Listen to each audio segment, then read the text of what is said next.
Hello everybody, and thank you for tuning into the weekly report. How we can stop the coming war with Russia.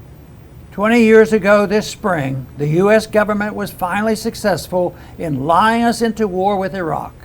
Administration after administration had sanctioned and bombed and even invaded the country.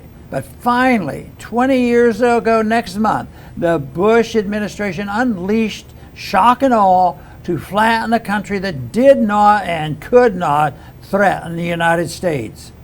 After 8 years of battle in Iraq, perhaps as many as 1 million innocent people died, either directly or indirectly, from Washington's aggression. No one was brought before a tribunal over the lies and destruction. No one even apologized. Washington's puppet of the day, Ahmed Chalabi, brushed off the lies about Iraq's WMDs by proclaiming that the war promoters were heroes in error. They got the regime change, and that is all they cared about. The propaganda machine pushing the Iraq war seemed overwhelming at the time. At that time, several fellow members of Congress began to open communications across party lines to look for ways to stop the war.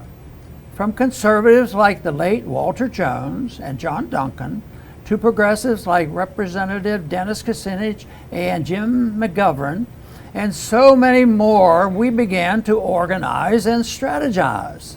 One tool we used to our advantage was the idea of an improbable coalition of the left and right uniting to oppose the war.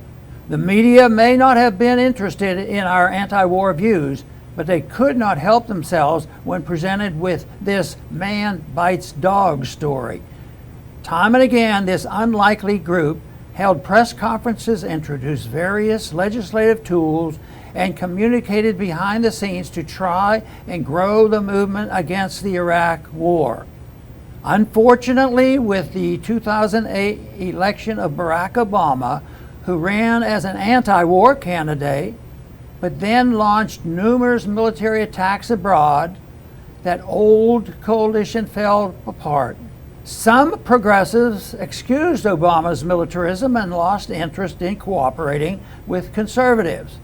Some conservatives were driven by their personal dislike of Obama and lost sight of the target. Suddenly, as we faced the once unimaginable prospect of a direct military conflict with nuclear-armed Russia over Ukraine, as well as my good friend and fellow libertarian Judge Andrew Napolitano and so many more speakers from a broad political spectrum. Many of us have watched with alarm as the Biden administration, with the enthusiastic backing of many congressional Republicans, has continuously escalated involvement in the Russia-Ukraine conflict, and now sits dangerously close to a direct hot war with the largest nuclear superpower on Earth. How did we get here? Where are the same voices and cooler heads? Just when it seemed they were nowhere to be found, here we are. I hope as many people as possible will join us and continue to come together for this important cause. We must join together while we still can. No war with Russia.